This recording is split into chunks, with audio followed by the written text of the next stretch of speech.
나가. 뭐라고? 아니, 오빠? 아침부터 무슨 소리를 하는 거야? 귀 먹었어? 나가라고. 우리 엄마한테 그따위로 말하는 거 꼴도 보기 싫으니까. 그러니까 대체 왜 이러는 거냐고. 이유라도 알아야 할 거 아니야. 72세 허혜연 씨는 패륜적인 며느리 때문에 하마터면 모든 것을 잃을 뻔했습니다. 허 씨에게는 아들이 둘 있습니다. 첫째 아들은 일찍 장성하여 무역 사업을 하였고, 둘째, 그러니까 오늘 사연의 주인공인 막내 아들은 한국에서 가게를 하고 있었습니다. 아들, 요즘 장사는 잘 되니? 음식 장사가 똑같죠 뭐. 요즘 불경기라 손님들이 많이 줄기는 했어요.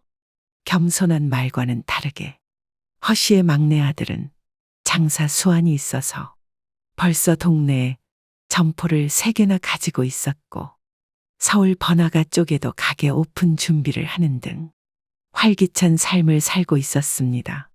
그런 허 씨에게 고민이 있다면 바로 씀씀이가 해픈 막내 며느리 지연이었습니다. 어머니, 보세요.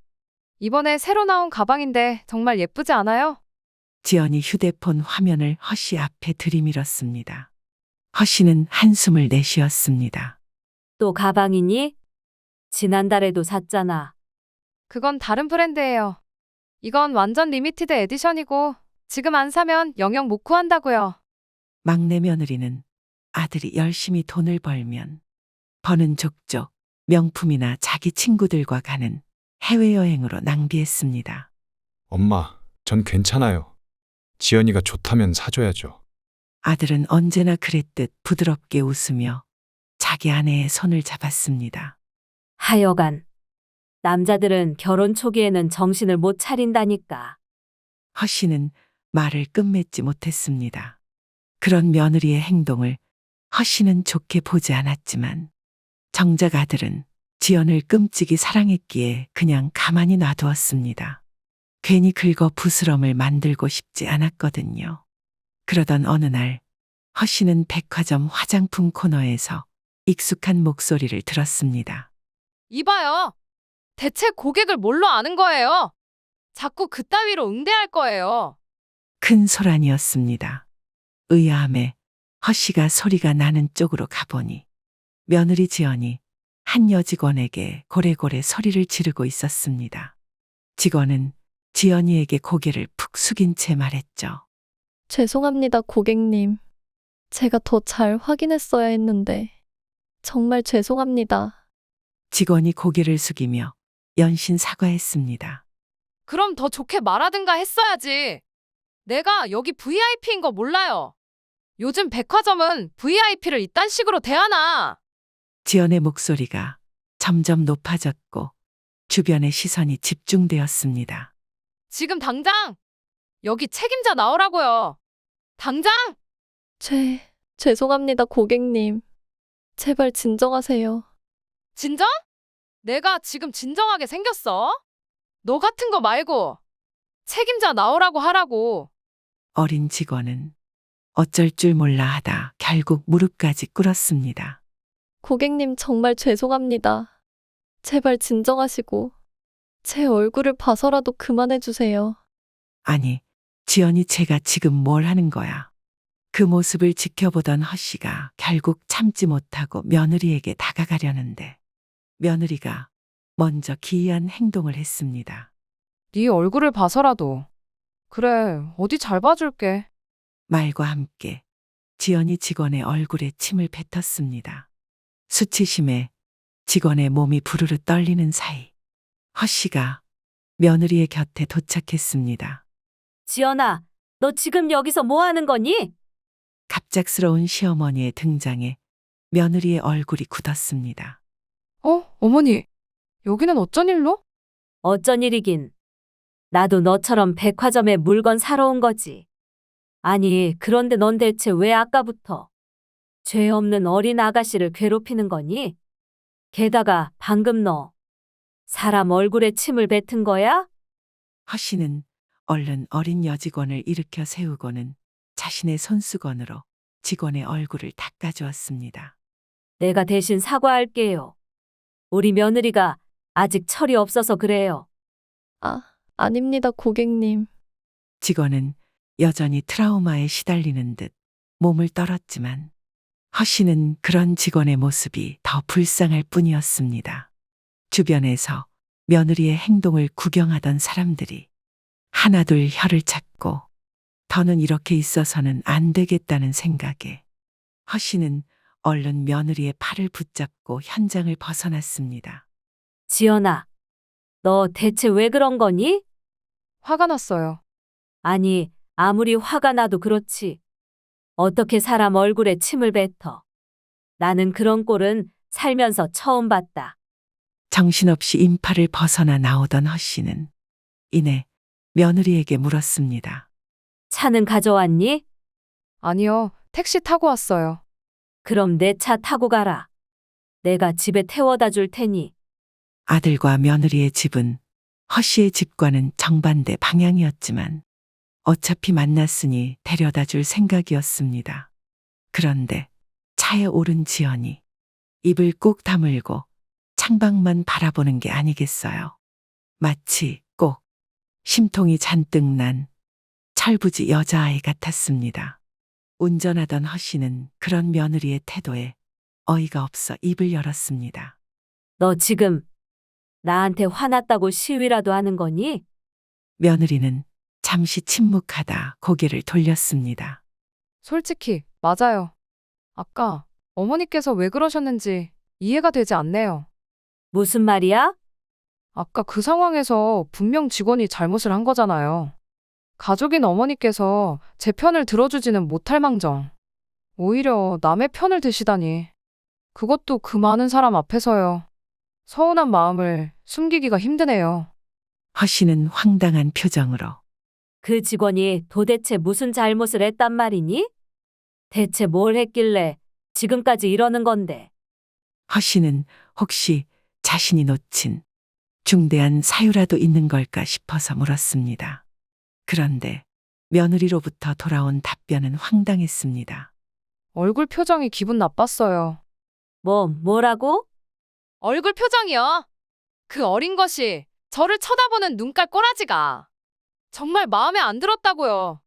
며느리는 여전히 기분이 나쁘다는 듯 말을 하였고 그런 며느리의 말에 할 말을 잃은 허 씨는 그저 한숨을 내쉴 뿐이었습니다. 허 씨가 운전하는 차는 곧 아들과 며느리가 사는 고급 아파트 앞에 도착했습니다. 도착했다. 들어가렴. 그런데 웃긴 것은 도착했다는 허 씨의 말에 지연이 눈도 마주치지 않고 차에서 도망치듯 내렸다는 거였죠. 데려다 주셔서 감사합니다. 말과 함께 차 문을 쾅 닫고 뒤도 돌아보지 않고 걸어가는 모습에 허 씨는 속에서 화가 치밀었습니다.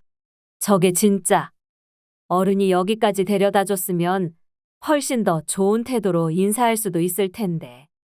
기가 찬 허 씨는 핸들을 꾹 쥐었습니다. 지금껏 어이없는 일이 있어도 그저 평화를 위해 참아왔었는데 더는 그렇게 해서는 안 되겠다는 생각이 들었죠. 허 씨가 곧바로 휴대폰을 꺼내 아들에게 전화를 걸었습니다. 네, 어머니. 아들, 지금 잠깐 얘기 좀 할 수 있니? 물론이죠. 말씀하세요. 아들의 말에 잠시 망설이던 허 씨는 이내 모든 것을 이야기했습니다. 긴 설명 끝에 직원에게 했던 만행도 이야기했죠. 그리고 걔가 어쨌는 줄 아니? 그 어린 여직원 얼굴에 침을 뱉더라. 아주 그냥 온갖 나쁜 마음을 담아서 말이야. 네? 어머니, 그게 무슨... 그래. 믿기 힘들겠지. 나도 처음엔 깜짝 놀랐다. 그냥 고래고래 소리를 질러서 어떤 일인가 싶어 가봤는데 자기를 좀 기분 나쁘게 쳐다봤다는 이유로 직원한테 침을 뱉더라고. 그럴 리가요. 지연이가 좀 다혈질이긴 해도 그런 짓까지는... 아들은 허 씨의 말을 쉽게 믿기 힘들어했습니다. 그런 아들의 태도는 허 씨의 화를 더 돋굴 뿐이었죠. 그럼 내가 지금 너한테 거짓말이라도 한다는 거니? 내가 이 두 눈으로 똑똑히 봤어. 정 못 믿겠으면 백화점 CCTV를 확인해도 될 거다. 그 어린 직원은 잘못했다고. 무릎까지 꿇고 싹싹 빌었는데 네 마누라는 표정이 마음에 안 든다며 침을 뱉었다고. 전화 너머로 긴 침묵이 흘렀습니다. 일단 알겠어요. 제가 지연이한테 직접 얘기해 볼게요. 허 씨는 전화를 끊고 한숨을 내쉬었습니다. 이 정도로 해두면 아들이 잘 해결해 주겠지 싶었죠. 하지만 그건 허 씨만의 착각이었습니다. 다음 날 아침, 허 씨는 소박한 아침 식사를 마치고 차를 마시며 뉴스를 보고 있었습니다. 갑자기 휴대폰이 요란하게 울리더군요. 화면을 보니 며느리였습니다. 어제 아들하고 이야기를 하고 이제 사과를 하려는 건가? 나름 기대를 가지고 허 씨가 전화를 들었습니다. 그래, 지연이니? 어머니! 어떻게 이럴 수가 있으세요? 수화기 너머로 들려오는 격앙된 목소리에 허 씨는 순간 귀를 의심했습니다. 그녀가 기대했던 며느리의 사과와는 너무나도 동떨어진 분노와 원망이 쏟아졌으니까요. 뭐라고? 어제 있었던 일을 왜 오빠한테 일러 바치신 거예요? 덕분에 어제 밤새 잔소리 들었잖아요. 허 씨는 어이가 없었습니다. 일러 바쳤다니? 난 사실만 이야기한 걸? 그러니까 대체 왜요? 왜 오빠한테 말씀하신 거냐고요? 왜 이야기하긴. 내가 이미 너에게 좋게 타일러 봤지만 네가 들은 채도 하지 않았잖니?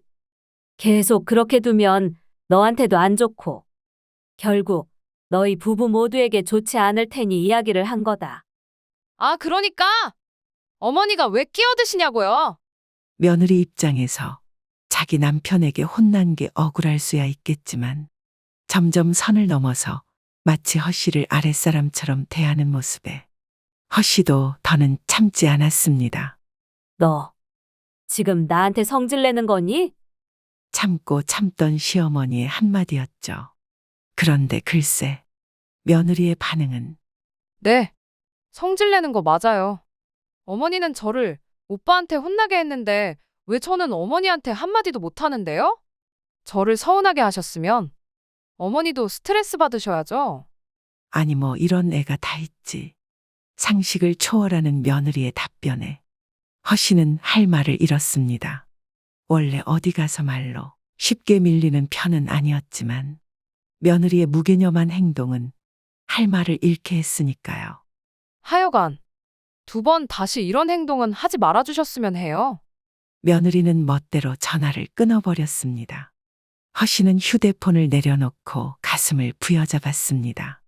심장이 빠르게 뛰었고 숨이 가빠지더군요.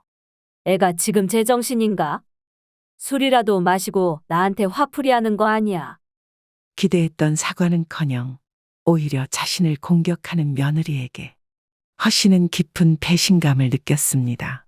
아들은 대체 중간에서 뭘 어쨌길래 며느리가 저렇게 날뛰도록 놔두는지 이해가 어려웠죠. 그때 다시 전화벨이 울렸습니다. 아들이더군요. 어머니, 지연이랑 통화해 보셨어요? 아들 전화 너머의 소리를 들어보니 이미 가게에 출근에 바쁘게 일하는 중인 것 같았습니다. 부모의 마음이라는 게 마음 같아서는 아들에게 대체 중간에서 뭘 했냐고 따지고도 싶었지만 바쁜 아들에게 그래서는 안 된다는 생각부터 들더군요. 그래서 사실만 담백하게 이야기하기로 했습니다. 그래, 그렇지 않아도 방금 전에 통화를 마친 참이다. 지연이가 뭐 때문인지는 모르겠지만 많이 서운해하는 것 같던데. 그래요? 제가 어제 나름대로 잘 이야기한다고 했는데 좀 부족했나 보네요. 그렇지 않아도 바쁠 텐데 아들은 자기 아내의 기행 때문에 여간 신경이 쓰이는 모양이었습니다. 그나저나 엄마, 사실 드릴 말씀이 있어요. 뭔데 그러니? 그게 지연이 말이에요. 아들이 잠시 망설이다가 입을 열었습니다. 지연이 사실 분노 조절 장애예요. 병원에서 정식 진단 받았고 지금 약 먹고 있어요. 뭐라고? 분노 조절 장애? 뉴스에서만 보았던 정신병이 실제로 내 주변에 있다고 하니 정신이 번쩍 들더군요. 아들이 멋쩍다는 듯 말을 이었습니다. 네. 그래서 지연이가 사실 그동안 충동적인 행동이나 즉흥적인 걸 참기 힘들어 했어요. 이번에도 마찬가지고요. 이야기 듣기로는 백화점 직원이 말 대꾸를 하는 순간부터 자기도 자기가 아닌 것 같은 행동을 했다고 하더라고요. 허 씨는 입술을 깨물었습니다. 며느리의 행동에 정신병이 연관이 있을 줄이야. 꿈에도 몰랐죠. 그랬구나. 나는 몰랐어. 죄송해요. 미리 말씀드리고 싶었는데 지연이가 자기 병 얘기 알려지는 걸 정말 싫어해서요. 이해 못하는 건 아니다만. 그래도 조금 일찍 말해줬다면 더 나았을 거다. 맞는 말씀이에요. 무튼 간에 지연이를 좀 더 이해해 주실 수 있을까요? 물론 행동이 심했던 건 맞지만 아픈 사람이니까요. 허 씨는 자신의 주름진 손을 바라보았습니다. 아들의 간절한 목소리가 가슴에 와닿았습니다. 그래. 알았다.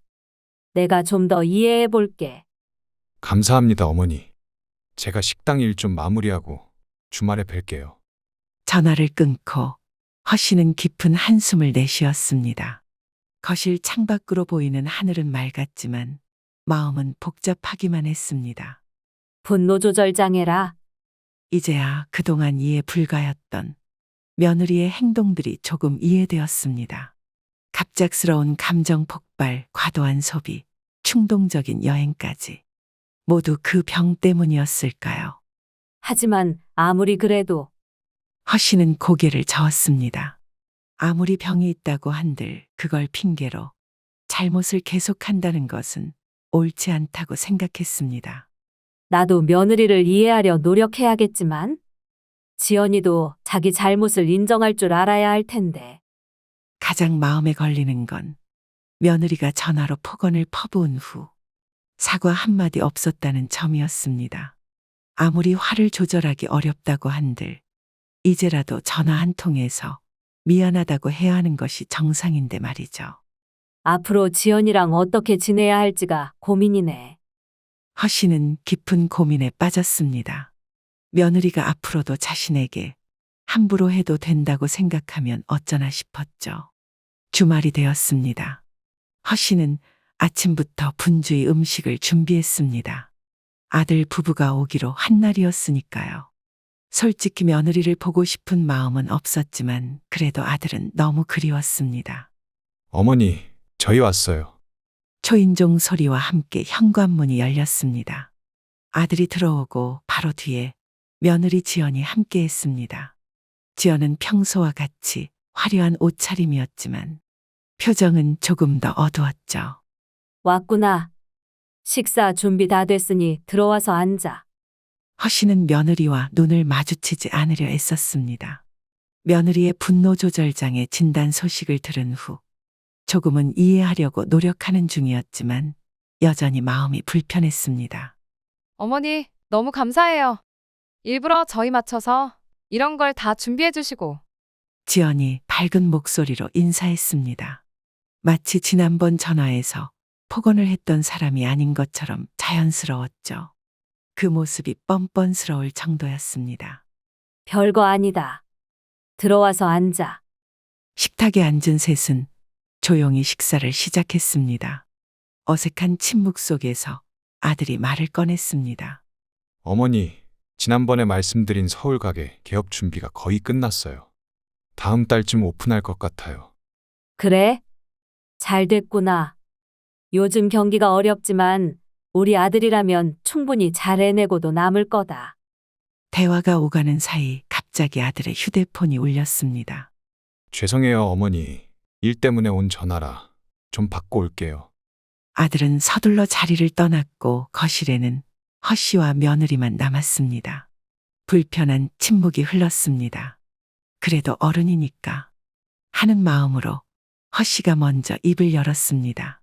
지연아, 거기 물통 있니? 내가 약을 좀 먹어야 하는데. 컵에 따뜻한 물 좀 담아서 가져다 줄래? 조금이라도 관계를 풀어보고 싶은 마음에서 한 말이었습니다.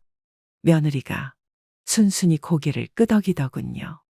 네, 어머니. 바로 가져다 드릴게요. 며느리가 자리에서 일어나 부엌으로 갔습니다. 얼마 후 따뜻한 물이 담긴 컵을 들고 돌아왔죠.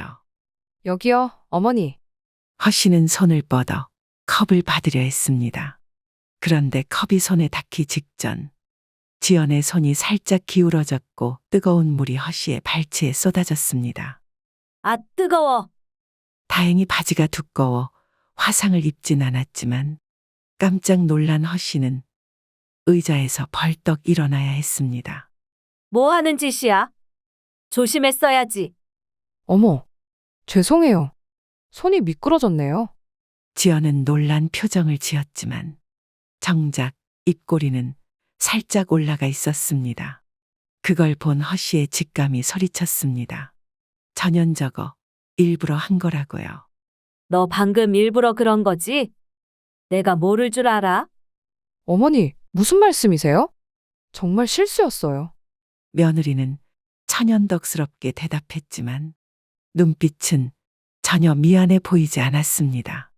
그 뻔뻔한 모습에 허씨의 목소리가 점차 높아졌습니다. 내가 지난 70년을 헛살진 않았다. 방금 네가 일부러 컵을 기울인 거 똑똑히 봤어. 어머님, 왜 저한테 그러세요? 요즘 저를 점점 더 미워하시는 것 같아요. 역시 제가 미우신 거죠? 오빠한테 다 들었어요. 제 평도 들으셨다면서요? 이제는 아예 절 정신병자로 보시는 거군요? 며느리의 목소리가 떨리기 시작했고 눈에는 눈물이 고였습니다. 너무나 완벽한 연기였습니다. 허씨는 당황스럽기도 하고 화도 났죠. 울지 마. 나한테 그런 연기가 통할 것 같아? 하지만 정말 실수였어요. 억울하다고요. 바로 그때 아들이 돌아왔습니다. 무슨 일이에요? 바닥에 나뒹구는 컵과 물이 흥건한 바닥을 본 아들의 얼굴이 굳었습니다. 잠깐의 정적이 끝나기도 전에 며느리가 자기 남편에게 달려들었습니다. 오빠, 며느리는 자기 남편의 품에 안겨 눈물을 터뜨렸습니다. 내가 또 발작을 일으켰나 봐. 실수로 컵을 떨어뜨렸는데 어머님께서 내가 일부러 그랬다고 오해하시는 것 같아. 아니, 그런 게 아니잖아. 말을 제대로 해야지. 지연아, 괜찮아. 실수는 누구나 할 수 있어. 아들은 며느리의 어깨를 감싸 안으며 달랬습니다. 억울함에 허씨의 입이 절로 열렸습니다. 아니, 아들. 네 마누라가 분명 일부러 그런 거야. 내가 컵을 받으려는 순간에 확 기울였다고. 게다가 그 다음에도 실실 웃으면서 나를 비웃고 말이야.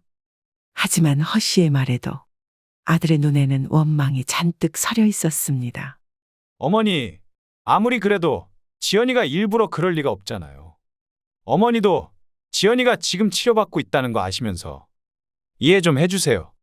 이해한다니까. 누가 이해 못한대? 하지만 이거랑 그거랑은 다르다고. 지금 저 애는 연기를 하는 거야.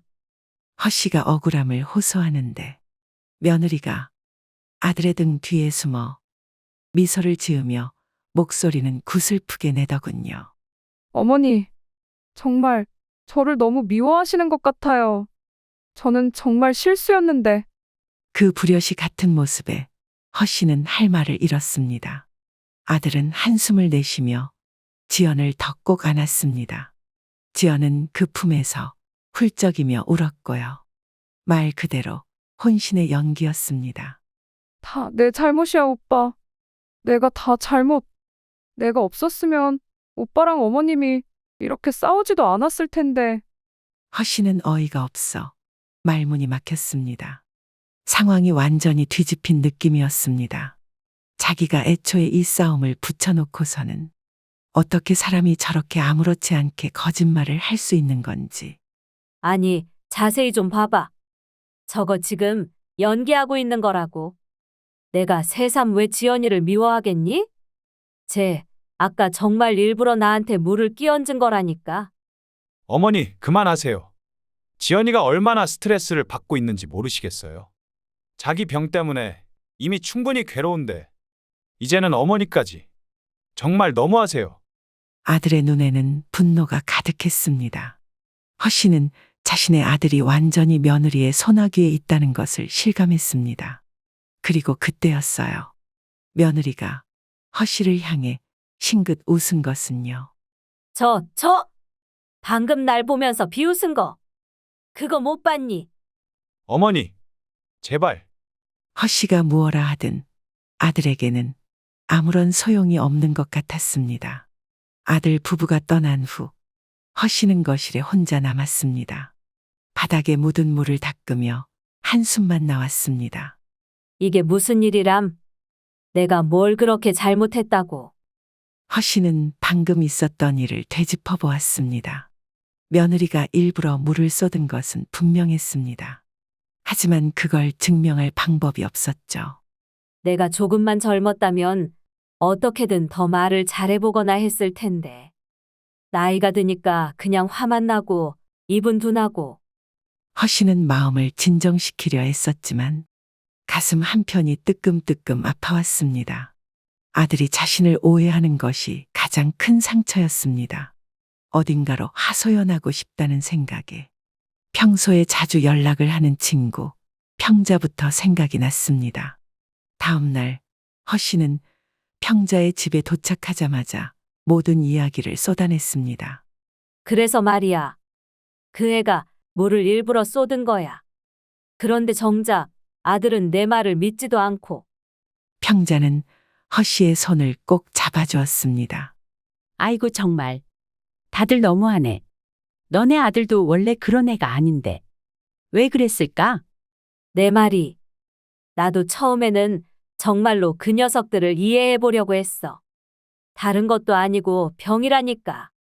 하지만 아프다는 핑계로 저렇게 일부러 괴롭히는 건 말이 안 되잖아. 잠시 고민하던 평자가 이내 입을 열었습니다. 그럼 녹음을 해보자. 녹음? 요즘은 휴대폰으로 다 녹음할 수 있잖아. 네 며느리가 너한테 그런 말 하는 거 녹음해서 아들한테 들려주면 되겠네. 그럴듯한 말이었습니다. 하지만 문제는 허 씨는 그런 기능을 전혀 사용할 줄 모른다는 거였죠. 휴대폰으로 녹음이라니. 난 그런 거 할 줄 모르는데. 아이고 별거 있나? 내가 알려줄게. 몇 번의 실수를 통해 허 씨는 마침내 녹음 기능을 손에 넣었습니다. 이제 기회만 잡으면 며느리의 만행을 아들에게 알릴 수 있다는 생각이 들었죠. 평자가 허 씨의 손을 잡으며 말했습니다. 잘 기억해. 여기 이 버튼이야. 이 버튼을 제대로 눌러야 녹음이 된다고. 그래, 알겠어. 허 씨는 그때 평자의 말을 제대로 듣지 않을 걸 나중에 뼈저리게 후회했습니다. 며칠 후 아들로부터 연락이 왔습니다. 지난번 일로부터 온 가족이 화해를 할 겸 함께 만나자는 거였죠.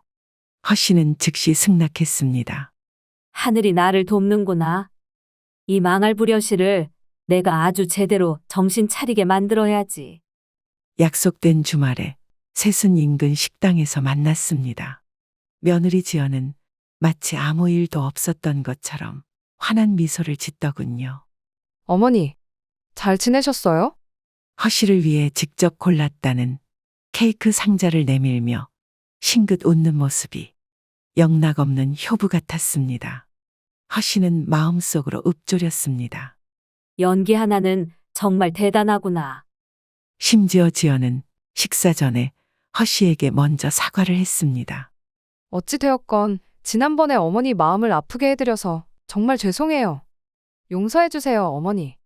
그 말에 아들이 만족스러운 표정으로 미소 지었습니다. 허 씨는 속으로 쓴웃음을 지었습니다. 아들이 말하더군요. 엄마, 이제 그만 마음 푸세요. 지연이도 정말 큰 용기 낸 거예요. 아이고, 이 녀석아. 내 눈에는 저게 진짜 사과로 보이니? 허 씨는 복장이 뒤집힐 지경이었지만 억지로 입꼬리를 말아 올렸습니다. 그래, 용기 내줘서 고맙다, 지연아. 식사가 끝나갈 무렵 아들이 일어섰습니다.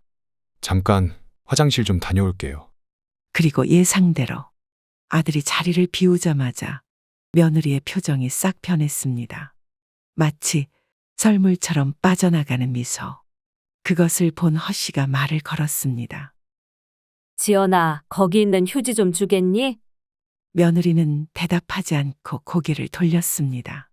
마치 허씨가 존재하지 않는 것처럼 행동했죠. 지연아, 내가 말하는 게 안 들리니? 여전히 무시하는 며느리를 보며 허씨는 살짝 목소리를 높였습니다. 지연아, 며느리는 한숨을 내쉬더니 혼잣말처럼 중얼거렸습니다. 아, 어디서 개가 짖나? 자꾸 시끄럽게. 허씨는 순간 화가 치밀었지만 터트리지는 않았습니다.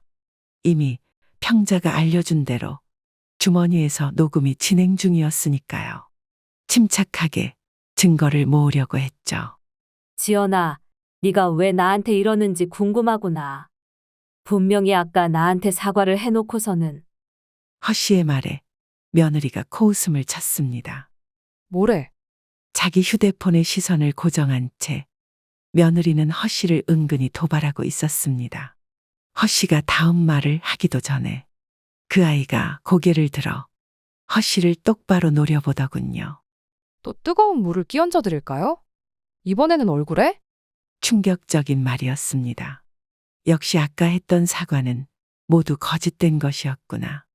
허씨는 분노로 손이 떨렸지만 꾹 참았습니다. 지금은 증거를 확보하는 것이 중요했으니까요. 그때 화장실에서 돌아오는 발걸음 소리가 들렸습니다. 며느리의 얼굴이 순식간에 바뀌어 다시 환한 미소를 지었습니다. 오빠, 왔어? 그 모습을 본 허씨는 경악을 금치 못했죠. 더 이상 두고 보면 안 된다는 생각에 얼른 일어나서 아들을 잡아 끌었습니다. 잠깐 나와봐라. 네? 왜요? 나오라면 좀 나와봐. 두 사람은 식당 옆 골목으로 따로 나왔습니다. 허씨의 가슴은 기대로 부풀었습니다. 드디어 증거를 보여줄 수 있는 기회였으니까요. 아들에게 휴대폰을 내밀며 말했습니다. 자, 들어봐라. 착하디 착한 네 와이프가 정말 어떤 사람인지 이제 알게 될 테니까. 허씨는 주머니에서 휴대폰을 꺼내 녹음 파일을 찾았습니다. 그런데 어? 이게 왜 이러지? 녹음 파일이 보이지 않았습니다. 허씨는 당황해서 휴대폰을 들여다보았습니다. 뭘 찾으세요, 어머니? 아니, 내가 방금 분명히 지연이가 하는 폭언을 모두 녹음했거든. 그런데 그 파일이 왜 없지? 이리저리 휴대폰을 만지작거리던 허씨는 결국 한숨을 내쉬었습니다. 녹음 버튼을 제대로 누르지 않았던 것입니다. 그러는 사이 아들이 혀를 찼습니다. 얼굴에는 실망감이 가득했죠. 녹음이라니요? 어머니, 설마 지연이랑 했던 대화를 녹음하려고 하셨던 거예요? 아니, 그게 네가 내 말을 믿지 못하니까 직접 증거를 보여주려고 했던 거야. 제발 그만 좀 하세요. 어머니가 그러니까 이제는 저까지 힘들잖아요. 지연이는 그냥 아픈 거라고요. 환자예요. 아들은 화를 내며 먼저 안으로 들어가 버렸습니다. 홀로 남은 허씨는 답답함에 발을 동동 굴렀습니다. 아이고, 이 바보. 왜 녹음 버튼 하나를 제대로 누르지 못해서? 바람이 불어 허씨의 머리카락을 흐트렸습니다. 그 순간 식당 창문 너머로 지연의 얼굴이 보였습니다. 며느리는 승리자의 미소를 지으며 허씨를 바라보고 있었습니다. 그날 저녁 허씨는 집에 혼자 돌아와 주저앉았습니다. 힘이 빠져 일어날 수조차 없었습니다. 방 안의 정막 속에서 눈물이 볼을 타고 흘러내렸습니다. 사실을 말해도 내 아들은 내 말을 믿어주지를 않는구나. 그래, 어쩌면 당연한 거지. 제대로 된 증거가 없는 걸. 서러움이 가슴을 메웠습니다. 평생 자식을 위해 살아왔는데 이제는 자식의 신뢰마저 잃은 것 같았습니다. 그런데 그때 갑자기 휴대폰이 울렸습니다. 아들이었습니다. 아들? 어머니, 아들의 목소리는 평소보다 조금 낮았습니다. 집에 잘 들어가셨어요? 그래, 들어왔지. 너는? 저야 뭐. 다른 건 아니고요, 어머니. 아들이 잠시 말을 멈추었다가 이었습니다. 어머니가 아까 하신 말씀. 정말인가요? 아들의 갑작스러운 물음에 허씨는 숨이 멎는 것 같았습니다. 이대로 끝인 줄 알았는데 다시 기회가 온 거였으니까요. 얼른 입을 열었습니다. 그래. 사실이다. 내가 왜 거짓말을 하겠니? 내가 뭐가 그리 억울해서 녹음까지 하려 했겠냐는 말이야. 사실 그래서 전화드렸어요. 잠시 침묵이 흘렀습니다. 어머니가 그렇게까지 하시는 모습을 보니 마음에 걸려서요. 원래 거짓말하는 분이 아니시잖아요. 도대체 뭐가 그렇게 억울하신 건지. 심지어 녹음까지 하려고 하시고. 아들이 잠시 망설이더니 말을 이었습니다. 다음 주에 다시 한번 식사 자리를 마련할게요. 대신 그때는 제가 휴대폰 녹음을 직접 할 거고요. 하지만 어머니 하나만 약속해 주세요. 만약 그때도 별일이 없다면 이제 그만 지연이를 용서하시기로요. 허씨의 마음에 한 줄기 빛이 들어왔습니다. 그래, 알겠다. 네 말대로 하마. 전화를 끊고 허씨는 가벼워진 마음으로 잠을 청했습니다. 비로소 아들이 자신의 말에 귀를 기울이고 있다는 생각에 안도감이 들었죠. 다음 주가 되었습니다. 이번에 만남 장소는 허씨의 집이었죠. 어머니, 저희 왔어요. 지연은 마치 아무 일도 없었던 것처럼 환하게 웃으며 들어왔습니다. 허씨는 무표정으로 인사를 받았습니다. 식사가 어느 정도 진행되자 약속대로 아들이 자리에서 일어났습니다. 저 잠깐 담배 좀 사러 갔다 올게요. 얼마 안 걸릴 거예요. 아들은 허씨에게 눈짓을 했습니다. 그리고 테이블 위에 자신의 휴대폰을 슬쩍 남겨두었습니다. 아들이 나가자 허씨와 며느리 둘만 남았습니다. 침묵이 흐르다가 허씨가 먼저 입을 열었습니다. 지연아, 너 정말 나한테 사과할 생각 없니? 그러자 며느리가 냉소적인 표정을 지었습니다. 무슨 말씀이세요? 지금이라도 네가 내 발에 물을 일부러 쏟은 것과 폭언한 것을 인정하면 용서해 줄게. 며느리가 비웃음을 지었습니다. 제가 왜 사과를 해요? 그 아이는 허씨를 조롱하듯 말했습니다. 어차피 어머니한테 아무런 증거도 없잖아요. 오빠한테 말을 한다고 해도 어차피 오빠는 제 편일걸요? 지연아, 어머님이 하실 수 있는 건 아무것도 없어요. 또 병이 도지는 건지 지연의 목소리가 점점 높아졌습니다. 사실 지금이라도 마음 같아서는 부엌에 가서 물을 팔팔 끓여 어머님 면상에 들이부어 버리고 싶어요. 아시겠어요? 그게 제 마음이라고요. 허씨는 이제 두려움마저 느꼈습니다. 이게 사람이 할 수 있는 말인가 싶었죠. 더 이상 말하기가 두려워 입을 다물었습니다. 며느리의 폭언이 계속되었고 영원 같던 침묵을 지키던 끝에 마침내 현관문이 열리고 아들이 들어왔습니다. 저 왔어요. 자기 남편이 돌아오자 며느리는 순식간에 표정을 바꾸며 대답했습니다. 어서 와, 오빠. 얼른 앉아.